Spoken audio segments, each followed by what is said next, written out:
Hello and welcome back to Rosie Sews Modern Vintage. I'm Rosie and it is really lovely to have you here today. What I wanted to talk to you about was some of the things that I have been making over the last few weeks.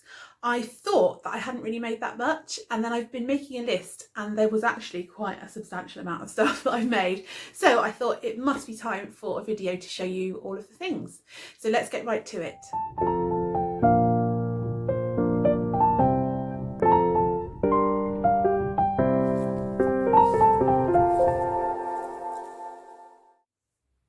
So the first thing I want to show you is another version of one of my favourite patterns, the Now and Then Patterns All Seasons skirt and dress. Now you'll probably remember I made a yellow cord one of these for the winter. I really love it, but I was a little bit disappointed with the length.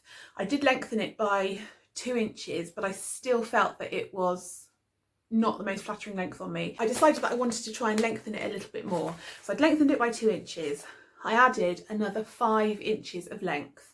But you know what? I'm thrilled. I chose a red and white pinstripe cotton sateen, so it had a little bit of stretch to it, from poundameter.co.uk. I'm really excited to have found this new company. Not everything is £1 a metre, but everything is really good value. So sometimes it might be £1 for half a metre, and then it's like £1.75 for a metre. Or it might be, some of them go up to like £3.95 a metre, but even so, it's really, really affordable. I would say that there's varying quality levels. So I think a lot of the stuff that they buy is dead stock. And so for that reason, I think you never really know what the quality is going to be like from one product to the next. But this cotton sateen was really fabulous quality, and had a really lovely sheen to it, as a cotton sateen should have. So here's the skirt. As you can see, I've lengthened that quite considerably from my yellow one, which I'll just show you a photo of now. And I'm really, really pleased with the result. I was trying to emulate a 1930s style. If you follow me on Instagram, I've sometimes posted some pictures of 1930s styles that I really like. And the designers, the fashion designers of the time, they did portray a really basically unrealistic silhouette of a woman, because they were very tall and very slim. And as much as there are lots of people who are slim, not many people would have been as tall as the proportions showed in the pictures that the designers drew. So you can never expect to have that same look. But I did want to go for that slightly longer length in the skirt. And if you also have a look at some of these 1930s designs, you can see that a lot of them have these 2 pleats down the front. And so that, again, I felt like this pattern was going to be perfect for that. It is something that Now and Then Patterns do specialise in, is copying patterns, or not copying patterns, but being inspired by patterns from different eras. And this is a 1930s inspired pattern. So I just had to do a few little tweaks to turn it into something that I felt looked good on me and that emulated that style that I was wanting to go for. So having sewn this for the second time now, this pattern, not only did I add, so altogether I added 8 inches of length, and I'm really, really pleased with that. But the other thing that I did is that where the pleats go here, this one's got pockets. I didn't add pockets to mine, but you can see the pleats at the top here. I find that they tend to, when you sit down, the pleats tend to sort of push out from the split, and then they don't come back in again very easily. So if you can just notice it on photograph here, I've actually popped some triangles. I've sewn like a triangle over the top of each pleat, and that just seems to keep the pleats much better and keeps them much more stable and staying in place. So I was really pleased that I did that. And then the final finishing touch on this was a little vintage button on the side, which I purchased on a card of 12 from the Instagram account A Bit Button Jeff that you would have heard me talk about before. So I have to say that that skirt for me was an absolute triumph. The next garment that I made, which you will have seen in those photographs that I just showed of my all season skirt, is the Lily top by Experimental Space. And I was lucky enough to be chosen as as a pattern tester for this pattern. And so it was really nice to sort of go through the process of seeing how it fit on the first draft, and then there were sort of amendments made for the second draft, and it was a lovely team of us that all were working on it, and we all really enjoyed sort of getting each other's opinions and working out where the problems could be ironed out. And oh no, it's Andrea, that's it, I couldn't remember the name of the lady that runs Experimental Space. Andrea was really great. She was so quick at making changes and things, so it wasn't long before we all got our perfect top. Now, I really love this top because there's a lot of things that you can do to make it your own style.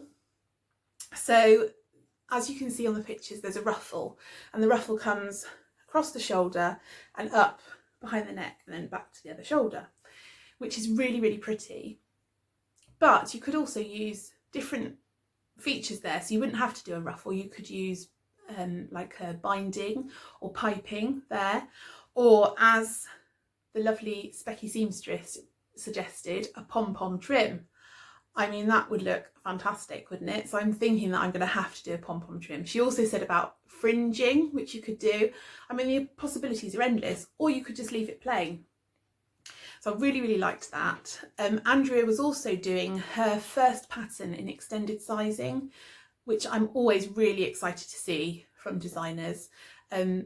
The times have gone where we want to go up to a size 14 or 16. You know, we really need to be looking at sizes 22, 24, 26, especially because those sizings are also, they're not representative of the high street sizing, are they? So a size 26 could sometimes be somebody who buys a size 20 ready to wear garment. So it's not unreasonable to need extended sizing in patterns. And I'm really happy whenever a company does that. And the thing that I really liked about the sizing from Andrea's design is that she doesn't give the sizes numbers, she gives them names. So you would grade between a D and like a DEE name D to a Cora and things like that. So it's really nice because it just feels like it's not about being shoehorned into a particular size bracket anymore, and I really, really like that. So I'm chuffed to bits with my Lily top, and I definitely have some more in mind. This particular one was made with some red viscose that I bought from a seller on eBay, and it was a bargain, as most of my fabrics are, and I'm really pleased with the finished result. The next outfit that I made, this is a two-piece outfit, was a gifted pattern from Pattern Union is the name of the company. I'd not really heard of this company for very long. I'd seen somebody doing a pattern test of the new Cora Blouse, and it was the first time that I'd seen the company, and I went over and had a look and really loved all of the designs that she's made. So I was thrilled to bits when she sent me, I'm saying she, I can't remember the name of the lady, I'm so rubbish at remembering names. I'll pop her name up here. She's delightful anyway. And she sent me the Cora Blouse and also the Lisa bias skirt pattern. Now, I've never made a bias skirt, but the pictures of it again really reminded me of 1930s silhouettes. And I just thought, this is such a lovely pattern. It's going to fit perfectly into these kind of styles that I'm trying to copy at the moment.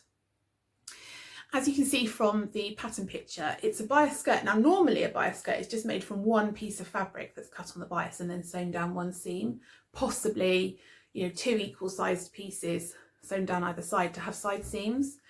But what this design has is a front panel. So you have a larger piece that wraps around 3/4 of your body, and then the final quarter goes down the front. And of course, then you have the opportunity to put in my favourite front pleats. However, because it's my first ever bias cut garment, I chickened out and I didn't do the pleats. I just went for a bog standard one extra panel down the front. But I'm really pleased with how it's come out, and I am going to have a go at doing the pleats the next time I make the pattern. Now, what were the things that I liked about this? Big thing I felt was so fantastic about this pattern was that when you buy a PDF pattern, you obviously print it all out, don't you, onto either get your pattern printed by printers onto A0 paper or you print it off in A4. I always print the instruction manuals just on my home printer, but this time I'd run out of paper, so I didn't print the manual. I just used it on my phone. And she says a couple of times that if you want to know how to do this particular technique, just click on my YouTube channel on this particular video, go to 2 minutes 20, and you'll see how to do this particular process, whether it's creating rouleau loops or creating the pleats or whatever. But if you use her instruction manual on your phone, you can just click in the instruction manual and it has a link to take you straight to her YouTube video, and then you can just skip through to the bit that you need to watch. Absolutely fantastic. There might be other pattern companies that do this and I've not noticed, so apologies if I'm a bit slow and late to the party, but I thought this was brilliant. And it meant that a couple of times when I wasn't sure exactly on the wording of the pattern, just clicked on the link and there we go. She talked me right through it. And the video itself was a complete sew along of making the garment. So fantastic, can't rave about that enough, especially if you're maybe newer to sewing and you do need to learn some of the techniques that she uses. Really, really happy with that. And the final thing I was going to say about that was the fabric that I used. Now I've got a piece of the fabric here, only a bit. This was also from Pound a Meter, and it was listed as a chiffon. I mean, it is chiffon, but it's matte, so I was surprised about that because normally chiffon is kind of shiny and a lot more silky than this. This has a lovely drape, and actually, if you, I don't know whether the camera will focus, but can you see it's got like twill lines in it? So it seems a lot more special than maybe a chiffon. And of course I love the mustard yellow spot. And that was again from poundameter.co.uk, and I think I paid the grand total of £2.50 a metre for this. Well worth it, fantastic quality. I did find there was a mark on the, like a fault on the weave of the fabric, but they'd obviously noticed that and they'd added extra onto the amount of fabric that they sent me. So excellent, really happy with that. I also managed to use a couple more vintage buttons, this time purchased from Alice Brown's Cupboard, and I didn't have a rouleau turner, so I couldn't sew the rouleau loops like I wanted to. So instead I used some ribbon. I'll show you at the back of the top actually because I've got it here. I did the rouleau loop version. I haven't actually sewn the sleeves yet, which is why the garment is still on my sewing table. But where are we? Here are the button loops. So I just used ribbon that I then folded over and sewed down. You see that? Hang on. There we go. Hoping that's sort of focused for you. And that worked fine. And then these are the lovely buttons. They're actually glass buttons, so I'm going to have to hand wash this top. They've got like a silver metallic paint over the top of them. 1940s buttons, absolutely gorgeous. Yeah, so I'm really happy with that make, and I'll pop some photographs up here of the finished garment, which I haven't actually finished, so I'm going to have to go away, finish it, and then take the photographs.